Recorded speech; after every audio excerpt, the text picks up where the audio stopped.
The learning objective for today's session is to gain a broad understanding of Tourette syndrome and common comorbidities. When we talk about common comorbidities, because it was mentioned earlier, is if you have Tourette syndrome, what are you more likely to be also diagnosed with? We're also going to myth bust some stereotypes of Tourette syndrome. You may not have any stereotypes, you may do, but we'll myth bust them nonetheless. But also, we're going to drill down at the end, I'm knackered because I've just been talking forever, to present some strategies to support pupils with Tourette syndrome within your schooling environment, your psychiatric units, but also for transition when the young people return to school. Hey! So, introductions. I'm Emily. I obviously have Tourette. I also have obsessive compulsive disorder, which has got better in the last couple of years. I also have echolalia, which means I pick up accents, repeat what people say. You're a gay man! You know what I am. And, yeah. We're keeping it brief because we'll talk more about ourselves later. You won't stop us. I'm Sarah Duff. You may have known me as the teacher in charge of the COPA service for adolescent mental health. I also have Tourette syndrome, as you may have realised. I also have a comorbidity of obsessive compulsive disorder and depression that I've had for a number of years. And because any excuse, this is my daughter, her name is Octavia, and her nickname is Tok Tok, and she is beautiful and wonderful. But I've used this picture on purpose just to say that people with Tourette's can also have families. So, what is Tourette syndrome? Now, we can talk about the DSM, IV and all those sorts of things. You could have had a neurologist here talking to you about what Tourette's is. But what we thought would be really helpful is to actually see what it's like for people with Tourette's to try and present and engage with the community having Tourette syndrome and being able to explain it from our point of view. But we do think it's important that you understand what diagnostic criteria is. We can actually be working with these young people on a regular basis, and because we're Units United, we've also got the fact that we're working in psychiatric units along with psychiatrists. So Tourette syndrome, although we may look a little bit weird, is a neurological disorder. It is not a mental health issue. It's about dopamine levels and all those sorts of things that I don't really understand because I am just a teacher. It's classified by, I'm going to hand over to Emily to my voice the rest. Your tics have to be present for at least a year. You have to have, is it 5 tics? Yeah. And you have to have at least one vocal, so whether that's just like clearing your throat or shouting out things. And you also have to have motor tics, so that's movements, whether that's just jumping up and down or rolling the shoulder, but they have to be present for at least a year. Now, I did this earlier, and not many people knew how to say this word, but because most of you are teachers, shout out that word for me? Prostitution. No, it's not that. Okay, good, so you're not going to judge me when I pronounce it wrong then. That's brilliant. Premonitory urge. So with Tourette's, you've got to have the urge beforehand. So you might see people with things like Huntington's chorea, and Parkinson's, or tachydyskinesia, which is the side effects sometimes of having antipsychotics, and they might move their mouth. So you work in psychiatry, so you might have seen this. They don't have the urge beforehand. With Tourette, the urge is there. And that's a really complex thing, isn't it? Because if the urge is there, why can't you stop it? Because you know it's going to happen. But we were kind of trying to describe it and talk about it. It's quite difficult. And I think children find it even more difficult to conceptualise and articulate. The words, because I had phonic tics, I had cochlearia and motor tics, I describe the words as being in my head. And they have to come out. And some people say it's like a sneeze. Yeah, like you have to sneeze and think, oh, that scratch. Yeah, and you're unable to stop it. And it doesn't matter how long you're able to stop it, it does definitely have to come out at some point. So that's a kind of premonitory urge. You mentioned, Emily, about the idea that it has to be present, fuck off, for at least a year. And 1% of school children have a range of severity. So when we say a range of severity, we're probably on the high end of severe. Yeah, I think people worse than us. Mine probably gets worse when I'm with other people as well with Tourette's. Yeah, we're bad together. You say each other. Hey. So a range of severity. So it might be that there's very low level motor and vocal tics. It might be the eye rolling. It could be a neck movement that you've never really noticed. It could be a yawn, a grimace, excessive blinking. It doesn't have to be shouting out. So it's a whole range of severity. And we also spoke about the things, common comorbidities. So if you have Tourette's, you're more likely to be diagnosed with obsessive-compulsive disorder. And there's a sense that maybe Tourette's and obsessive-compulsive disorder are kind of on a spectrum, but no one's really sure, but they're very linked together. Yeah. ADHD, neither me and Emily have ADHD, but attention deficit hyperactivity disorder is often associated with Tourette's and depression. Whether or not that's because of the social difficulties, I don't know. And no one knows what the causes of Tourette's is, but there is a sense that it's trauma-related, but there is no definitive. There is a genetic predisposition to it. So sometimes you might see a few people in families have it. So for me, which I'll talk more about later, the trauma had an increase in my Tourette's. Guys, feel free to ask questions whenever you want. If they come into your mind, we will shout out to you. You're welcome to shout out back at us as well. Stop writing.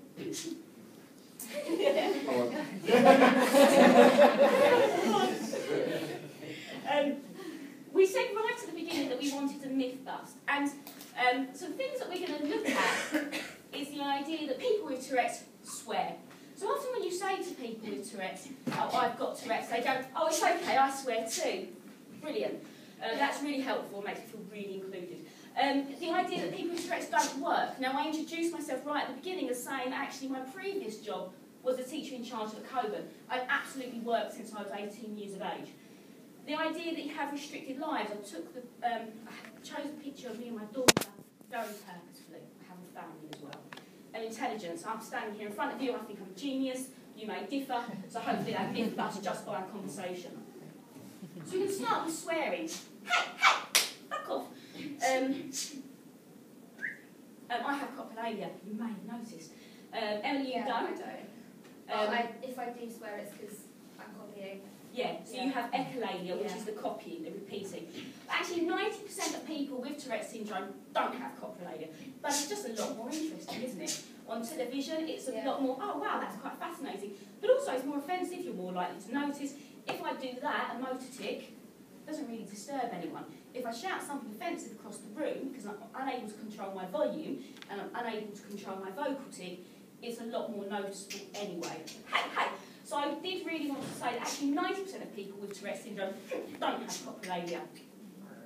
And I also wanted, dickhead, sorry. You don't know what I am. The idea of employability. So the idea of people with Tourette's being on benefit. I got this mixed up. This should be before and this should be after. So before people were diagnosed with Tourette's, they had a whole range of different jobs. So things like advocacy workers, students, window cleaners, decorators, carers of exotic pets, youth workers, analytical chemist. I don't even know what that means, but it sounds very posh. Chauffeur, painter.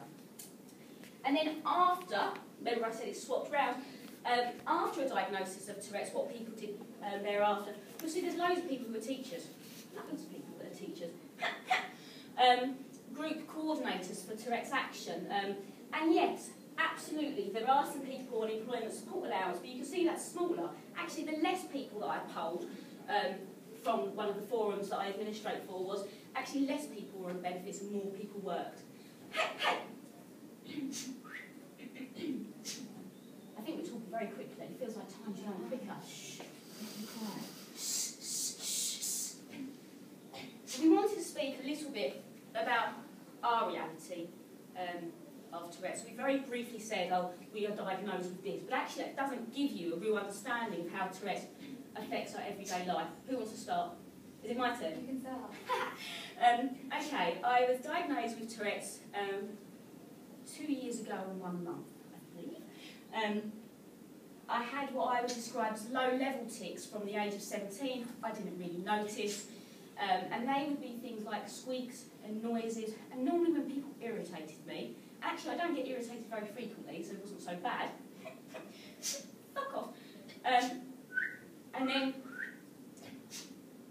I had my daughter, Octavia, who is wonderful and beautiful, but I also call her Tourette's bringer. So whilst my Tourette's was fairly low level, after the birth of my daughter, I suffered a number of traumas. I was in hospital, and anyone who's given birth knows how boring hospital is anyway. I was in hospital from Tuesday to Friday. It ended up with an emergency caesarean section. My father died within 6 weeks. My niece was stillborn. My nieces were taken into foster care. And my husband tried to hang himself. So in terms of trauma, there was loads of trauma going on there. It was, it was terrible. And then my Tourette's became more and more prolific.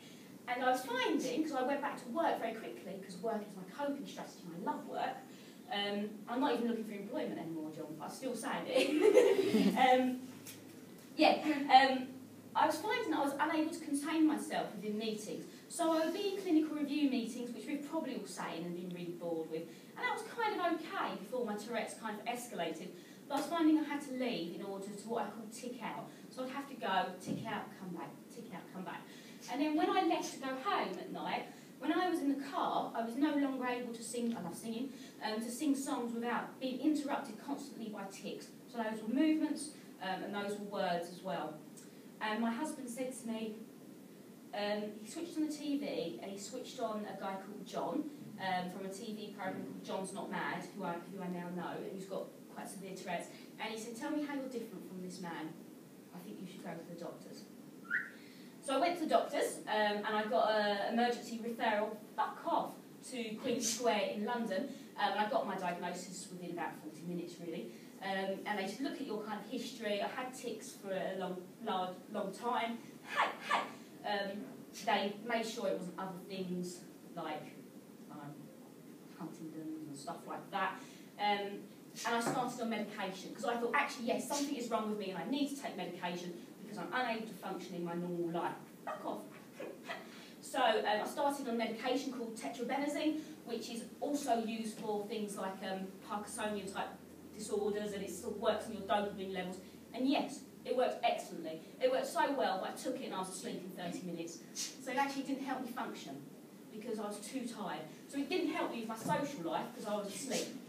So I quickly swapped to a medication which you might know from working in psychiatric units called aripiprazole, which you might use as an antipsychotic, but for Tourette's it can be used on a lower dose, and it helps with tics. Not all the time, but sometimes. It worked really well for me.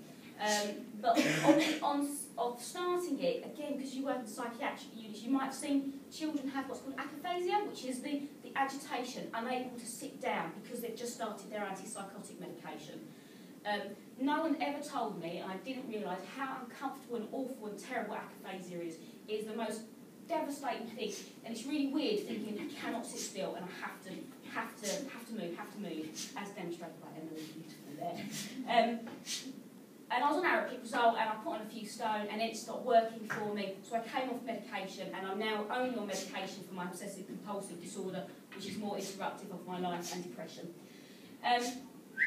But in terms of my reality, I used to go out quite regularly. I used to go to martial arts and female boxing and swimming and gym and go out for meals. I don't do that anymore because I'm too embarrassed. Because the idea of exposing myself to an environment where people don't know me and they ask questions, they look at me as if I'm weird, is too much for me. So now I stay indoors and I watch TV series with my husband. I often meet yourselves because I feel comfortable ticking in front of you. But yeah, my social life is reduced when people come and see me now. Fuck off.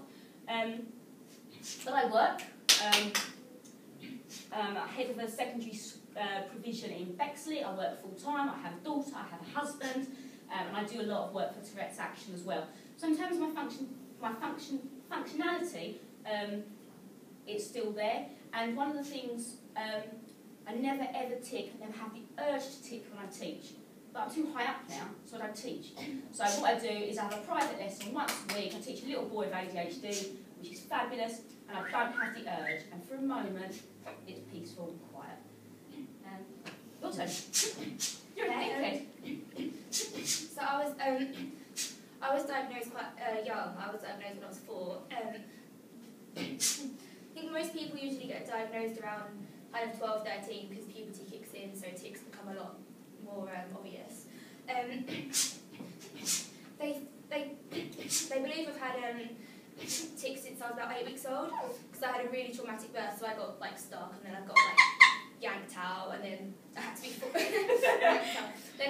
force fed. I had to have my stomach pumped. Then I got, what's it called, Mum? Bronchial pneumonia. That. So I was quite ill. I think that triggered my tics. And then I think my quite early tics was just like blinking, clearing my throat, sneezing and stuff, sniffing. So like mum always just used to say, oh, it's just allergies. Then she was like, no, there's something more here. So she sent me to the doctors, and they were like, she's just attention seeking. She'll grow out there. So then I got taken to just like a paediatrician, and she said, no, pretty sure that's Tourette's.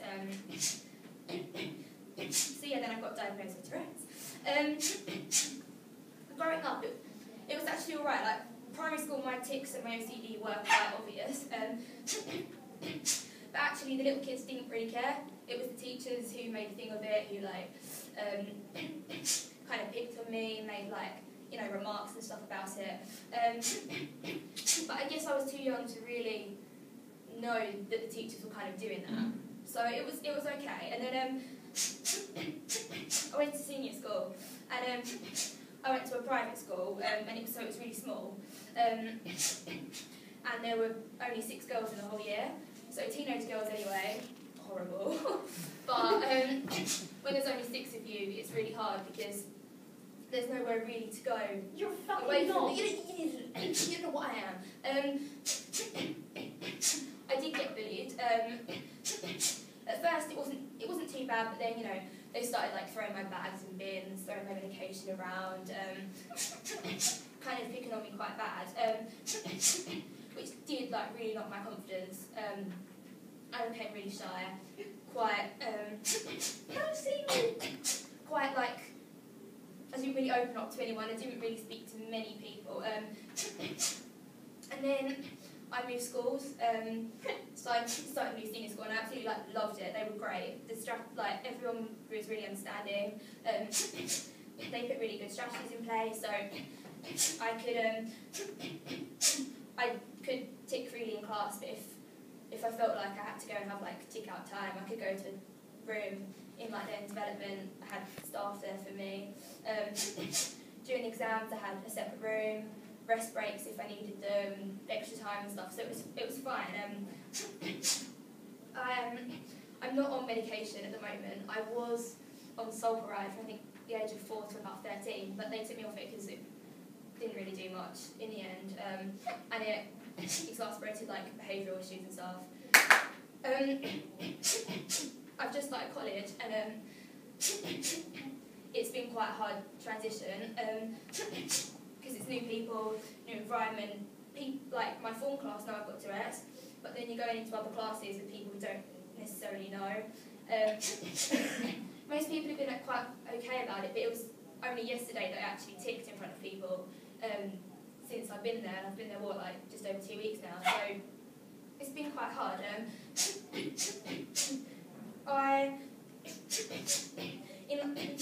In terms of suppressing and stuff, I used to be able to suppress all day and still keep my concentration levels up, but now it's really hard to suppress and concentrate. So I've kind of got to get out the habit of suppressing, I guess, and just let it out, but it's kind of easier said than done. So when I get home, it's kind of an explosion of tics usually, but I find that singing really helps. When I sing, the tics totally go away. There was a programme on BBC Three. Look at me! Sorry. Called Tourette's Let Me Entertain You, which I was on, which kind of showed that music really helps. But it helps with a lot of other things as well, was it Asperger's mum and stuff as well, and maybe autism? It seems to help a lot. I also used to play rugby for Essex because I found that it, I was a prop, so I was in the scrum and stuff, so I could let out everything and take my anger out people, which is great. But then I got a tick where I just collapsed to the floor, so it wasn't the greatest tick to have because you can't really play rugby and just keep dropping to the floor. So I gave it up. So I just did singing that and stuff. But yeah, I think the only thing that we've missed is just to kind of explain a little bit about the different kind of motor and vocal tics that you might see, and I suppose also to reiterate that we said earlier on that actually there's a range of severity, and we're probably the more severe end, but there's people that are more severe than us, definitely. I have cochlearia, so I'm one of the 10% who has inappropriate swearing and language, and that's not just swearing, it can be quite stupid phrases and things like that. but it's often the thing that you don't want to say. But in your head you're saying, I mustn't say this, I mustn't say she's fat, I mustn't say she's fat, and then I've called her a fat whore. That's kind of a little bit about copulating. It's not necessarily what you're thinking, it's what you're thinking, I mustn't say, I mustn't say, I mustn't say. Emily doesn't have copulalia, but you have echolalia. So I can repeat, like if Sarah swears or whatever, I can sometimes repeat it. I haven't got copulalia, but I do repeat other tics, things people say, accents. So. Yeah, so quite often you will repeat accents and things. I don't think I had echolalia because I'm too self-absorbed, so I don't like copying other people.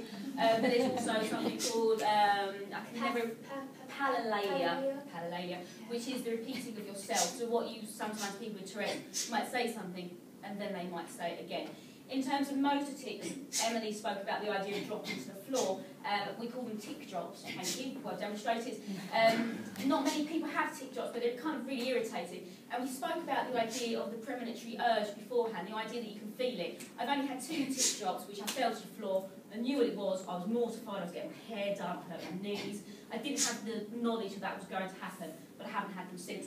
But also they can be more complex tics. So things like, I hit, so my husband sits safely on the other side of the sofa in order to be out of distance. I try and keep myself to myself so I don't touch.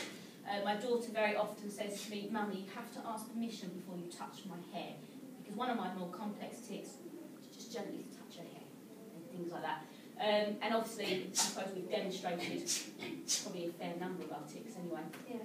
Dickhead. So, moving on. And guys, you can ask questions, it's okay. It won't tell you off.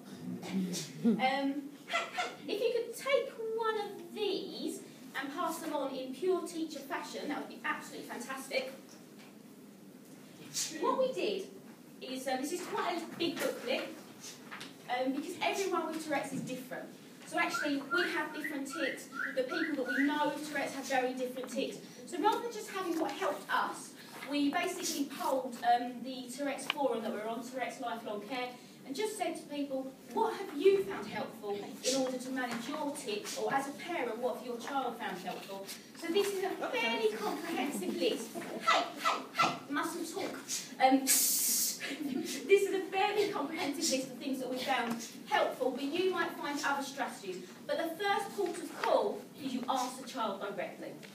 And at the beginning, we actually thought about this just being Tourette's syndrome in the classroom. But the more we spoke to people, parents with kids with Tourette's, is actually there's a whole different steps that someone has to get before they even get into class. And actually that can be a struggle if you've got Tourette's syndrome. So we divided it, you're a tram. So before, arrival, during and after school.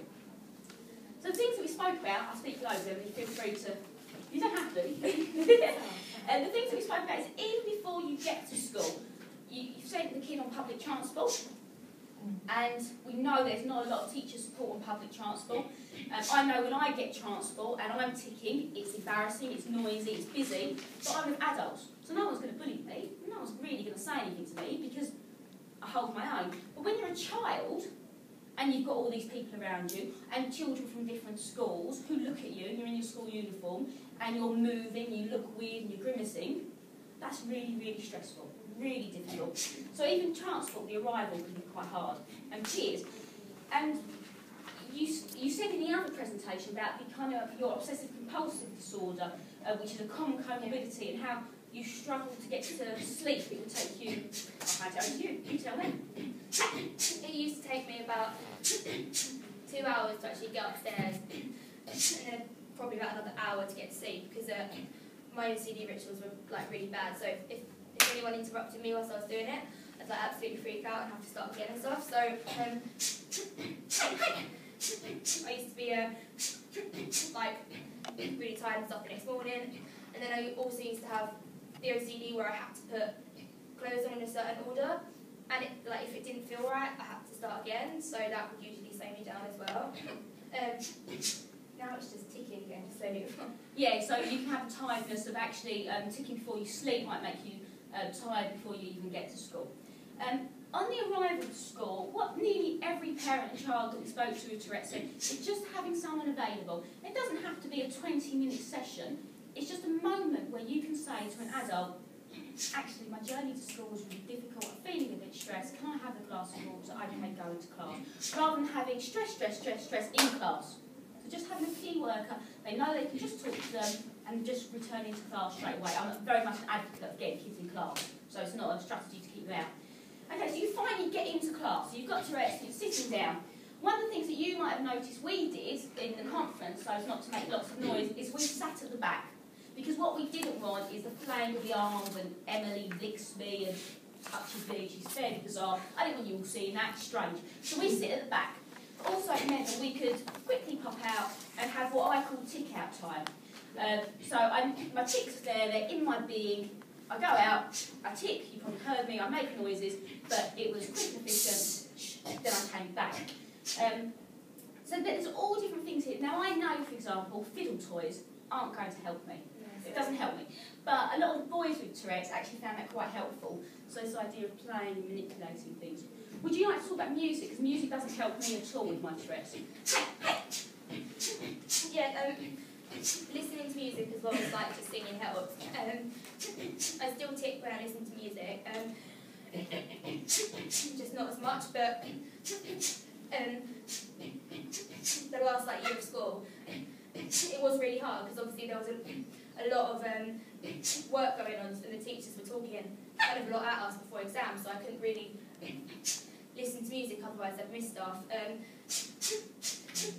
They did say I was allowed to listen to classical music, but I don't find that helps at all. I'm metalcore, post-hardcore, and that really helps. Everyone's got post-hardcore. It's kind of scream music, but they wouldn't, I wasn't really allowed, because they said that I might be able to have it in my own room kind of thing, so at an actual CD player and just do work like that, but classical just doesn't do anything, so. So yeah, asking people whether or not that strategy can be helpful. And I know that often it breaks rules, doesn't it, the idea of listening to music, but often it can be a bit of a sensory overload. A lot of people with Tourette's also have issues around sensory where it becomes too noisy and then that kind of sets the tics off and things like that. Another thing, which is nothing of a surprise, you work with children all the time, but the idea of permission to get up is really powerful, because actually sitting in a chair can feel really constraining, especially when you have a motor tic that you know is there and you know needs to come out. So having young people with Tourette's, ADHD, you know it anyway, getting permission to hand out books can be quite a helpful way for them to suddenly get their tics out and feel a bit more comfortable. So and the list goes on, things like use of classroom space. When you're ticking, it's really hard to concentrate. So if you're on your phone over there, because I'm ticking so much, you're not. But if you were, I probably wouldn't notice, because actually I'm doing my tics and I'm concentrating. And that's the same for a child who's in class. So you're going on about, I don't know, what do they talk about in school nowadays? What are you doing? Creative needs. They're going on about something digital or whatever. And it's gone past you because you're ticking. So the teacher walks around the room and say, oh, Emily, can you just explain to me what I've asked you to do? And it's just general good teacher practice. It's nothing special, it's nothing major, and it takes a moment just to double check. That's what's good about my course at the moment though. It's really interactive, so there's not much time. They don't really talk at you. So it's always and all these teachers wouldn't talk at their students because they're all outstanding teachers and so on. But yeah, it's just a classic, isn't it, really? And the other thing I wrote down, because this is for me, is often I have a teeth grinding tip. And actually sometimes people with Tourette's grind their teeth down really awfully. I need to bite down, and often I bite my hand, which is uncomfortable and unpleasant. I don't want to do it. So at home, there was pom-poms everywhere because I was keeping my hand busy, but the urge to bite down is still there. So being allowed to chew sounds, again, counterintuitive to good behavioural management, but actually the urge to bite down is really intense sometimes. So you can have the rubber stoppers on pencils that you use for kids with autism, just to crunch down. That may be helpful for people with more kind of teeth grinding tics. And we also spoke about the idea of after school. Concentration. It's shattering doing this. It's really, really tiring. It's really difficult. When I get home and someone's asked me to do homework or analyse data, or I'm tired and I want to sleep, actually. That's what I want to do because I've been moving and ticking all day. Or the alternative is, I don't know if you get headaches. Do you get headaches from suppressing? Yeah. So would you like to say? Just say about headaches. Trying to concentrate on holding ticks in and concentrate on what they want you to do at school or like homework or whatever.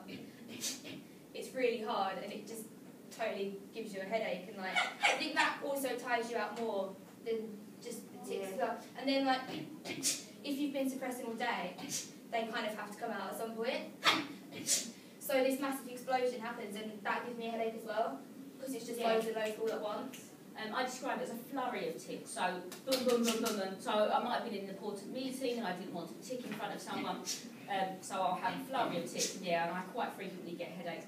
And the impact that might have on a young person who's been at school all day and then is meant to do homework is quite difficult. Now, I'm not saying kids shouldn't do homework, because actually I'm very passionate about education, but there should become some sense of the struggles that they have when they go back to school the next day. And we added another additional thing to what's on this slide, the idea of moving on. And this came from conversations that we were having with Emily, because Emily is a big girl now and she's just moved from school into college. And she's talking to me about her experiences of moving on. So another transition, a new school. So the first thing was about the college support network. So you're reinventing everything again. At school and stuff, I just kind of got comfortable with having the support in like learning development, having rooms and stuff to go to, having staff, and then it's kind of building that up again, and like it's a lot harder because I obviously don't want to miss loads of my course and stuff. So, but I also need time out, so it's kind of working out when I can kind of leave and not miss too much. And like where I can go as well. But the care team do have like rooms and stuff which you can go to. But I went there yesterday and they were like absolutely packed. So I was like, the whole like point of coming away is to have my own space so I can let it out. And some of the people in the rooms were like ill, so obviously they don't want someone like shouting out and stuff, because that's the last thing you want when you're ill. And there were other people who were just like, a lot of people at my college have really bad anxiety issues. There's a lot of self-harm, I found out as well. And I kind of scared them, I think, with my loudness. So yeah, I need to set up where I can go, really. I think having a quiet space when you're ticking can be really important, because actually it's quite embarrassing.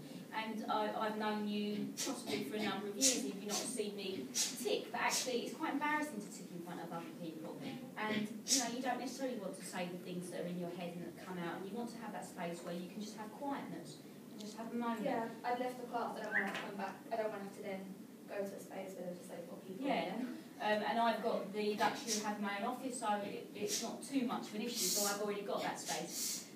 But we also spoke about the idea of travelling to a new environment. So right at the beginning of this strategies for Tourette syndrome in education, I spoke about the idea of getting on transport, your peers saying things. Well, you might have done that for 5 years, and then you've changed to a college or changed to a different school for potentially because you've been in a psychiatric unit, and then you've got the whole other aspect of relearning the journey, relearning the environment. When I go to London, I'm really, really noisy because it's too overwhelming for me in terms of the sensory type of stuff. And what I put here is very, very simple, because we all know that we put all these best practices in, haven't we? We've spoken to all the teachers in school, and then Bob is off sick and you get an agency teacher. Happens all the time. So you spread all the information. So what you can do is put the responsibility back onto the young person themselves. And it's nothing major, and it's nothing special. It just says you can make it yourself. This took me 4 minutes. I have Tourette syndrome. Some of my tips include, because when you get that child who's eye-rolling in your class when you're saying something to him, it's really irritating as a teacher. But if the kid can just go, actually, it's just one of my tics, just to let you know. Or, oh, they've shouted out, look, it's on the list. Easy. Or they've punched the person next to them. Well, it's one of my tics. Now, clearly some people might take advantage of this, that's human nature. But they've got it. And then I manage these by. When the kid says, not like okay, when a child says, I do prostitution instead. I don't do that either. When alcohol. Thank you for your list of coping strategies. I manage these by clearly we won't advocate that because we all work in schools and psychiatric units. But I manage these by tick-out time, or time-out cards, or by being able to get up and wander the room, or I sit here because.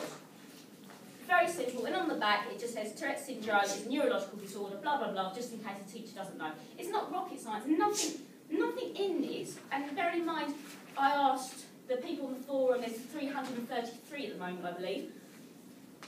There's nothing special here. There's nothing that costs money. There's nothing that's amazing. There's nothing that's phenomenal. And it's all within our ability to do to make someone feel comfortable being in the classroom. Hey! So, we have talked at you for ages, so it's now your turn to do some work. I'm not going to make you dance or talk to each other or give eye contact or anything like that. But you should have post-it notes in front of you. If you have any questions, write them down. I'll give you a few moments to do that and we will answer them. But please bear in mind, we are not neurologists, we're not psychiatrists, we are people that have Tourette, so you might want to talk about our experiences. If we don't know the answer because you've asked us something really difficult maths question, which isn't related, we will answer it later. We'll ask you to write your email address down. But if you're happy to shout out questions, we will answer them. It's just because I know some people feel embarrassed. So I'll just give you a few moments to reflect. You're a big folks. You don't know what I am. Back it. I'm jazzing too much. Oh, God, I've got 5 minutes. Yeah. Absolutely. Yeah. No, I'm taking that. Hey! Yeah, those ones. I'll bring the food. Your mum's watching us, your mum's filming us. Nobody else, just you two.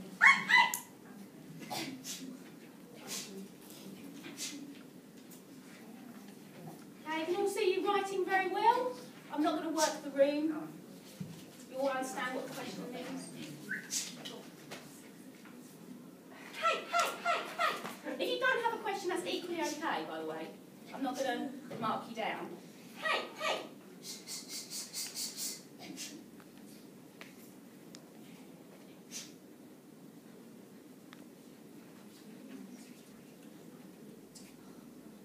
Your mum's a slag.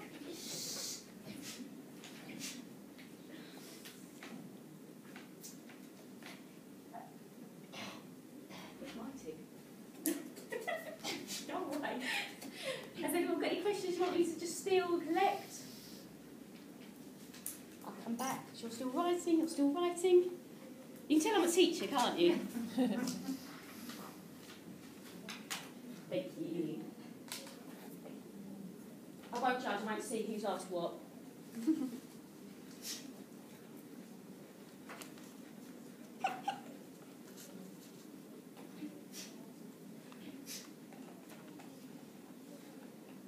Don't eat potatoes.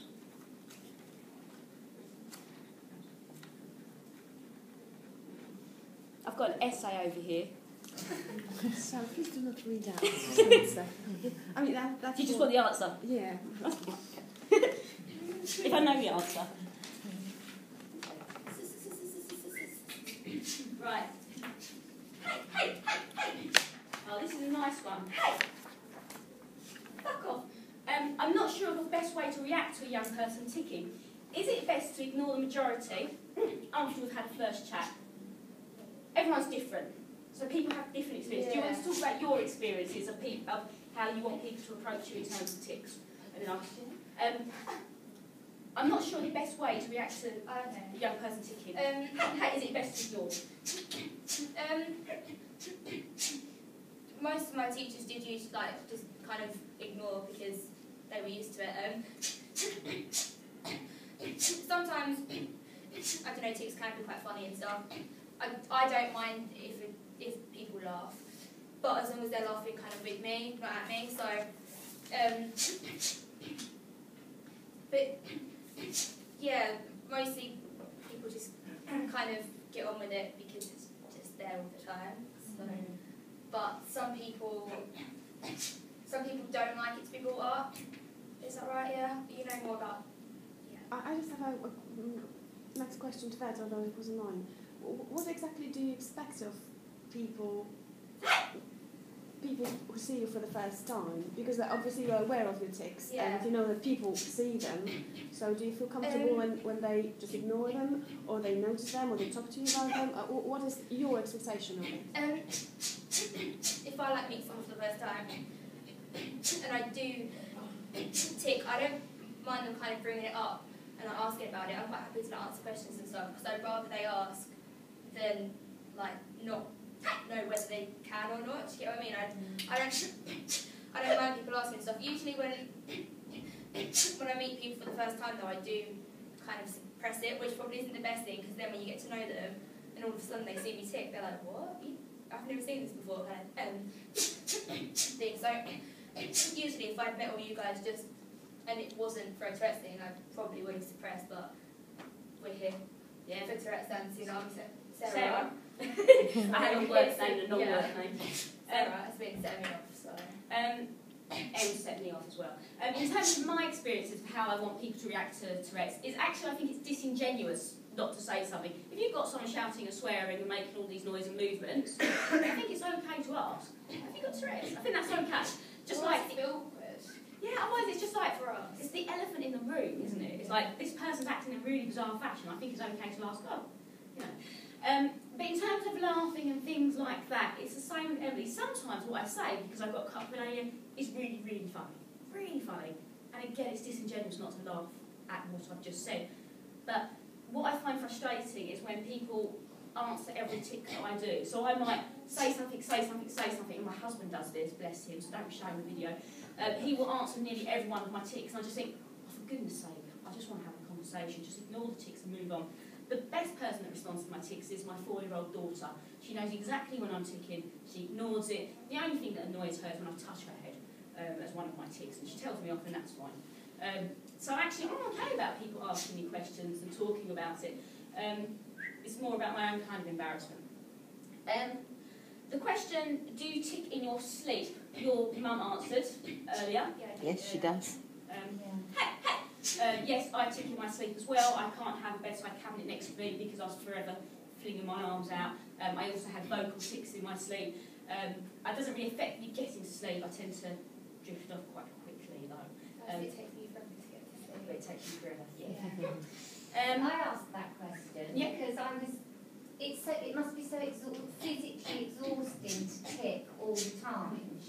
You know, you must physically. It's like a hyperactive child. They get tired because they're continuously on the go. And if you don't have and if night you're sleep, ticking all the time, and I was thinking, well, how can you? Because you tick continuously or relatively, how can you suppress that for any length of time? Because then you must be so totally exhausted afterwards, because you must go over ticking. We compensate for this. yes, You have some suppressing time. you have what I described when I was being diagnosed as the flurry of tics. So when I got into the car after I'd managed to suppress, because we spoke about the idea that you have a premonitory urge before you tick. So sometimes you can stop it, not everyone can, and sometimes you can do what's called stacking. So you almost, it's got to come out, it's got to come out, it's got to come out, but I can save it for my tick out time, or when I get into my car and I'm in private. Yes, it is absolutely exhausting. Quite frequently I would go to sleep. And yeah, it is really difficult, and even the act of suppression takes a lot of concentration, and not many people, I don't think, in the Tourette's world can suppress as well as I can either. So actually, most of you have met me and wouldn't necessarily realise I had Tourette's, because I suppress really well and I go to the toilet and I have my tick out time. So one of the questions is what number of people have Tourette's? Right at the beginning we said that 1 in 100 school children have Tourette's in a range of severity. So I presume that just kind of goes on to adults. Someone asked in the other one, which might be helpful to talk about, is does Tourette's get better? There is no cure for Tourette's. There is no medication that definitely works. It's not a broken leg. But I think adults possibly become more able to manage and cope, or they surround themselves with people that kind of ignore it. But no, Tourette's doesn't get better. It's always there. There is no cure. But you might find that your tics wax and wane, which means that for a few days, last couple of days, I had no tics at all. I was like, urge, they weren't there, they didn't come out, that was great. I saw Emily, she sets me off, and then I'll be ticking for days now. So they wax and wane and change. So what might be a phonic or vocal tic one day might not be the next day. So it's different in time, isn't it? someone asked, which is a really good question, and I have no idea the answer, so why are they called ticks? I don't know either. Do you know? No. You know what? That's a brilliant question. I have no idea. But tics is spelled in terms of Tourette's, T-I-C-S, rather than K-S. I will do my best. Someone must know the etymology of it, but I don't know. So well done, you've made it difficult for me. And also the idea of, do you take advantage of Tourette's? No, because otherwise I'll be calling a lot of people a lot of names. So the idea, like, do you take yourself to a quiet space when you didn't have to in order to say you ticked? Yeah, no. No, I don't. I have known a boy who used to occasionally say things to his teacher, and he had Tourette's, and he'd sometimes kind of blame it on that, and it actually does get on my nerves. Yeah, I think there are some people, possibly in the Tourette's, that might possibly over-emphasise their tics and things like that, if they want to get out of a situation and use it, but I don't think it's significant at all, really. I think actually what you find is people suppress more than over-emphasise their tics, and actually what you find is that people struggle with social interaction because their tics, they're finding more difficulty to suppress them. And I think that leads us nicely at the end. Does anyone else have any other questions they would like to ask myself and Emily? That is perfect. If you'd like more information, such as why they call it tics, feel free to write your email address at the front on that piece of paper. I can also email this across to you, but please add to it. So if you have a child with Tourette's that you've worked with, let me know, and I'm adding it here, because the idea is that we would like to distribute this, and I put this on Tourette's Forum for parents of the children with Tourette's as well.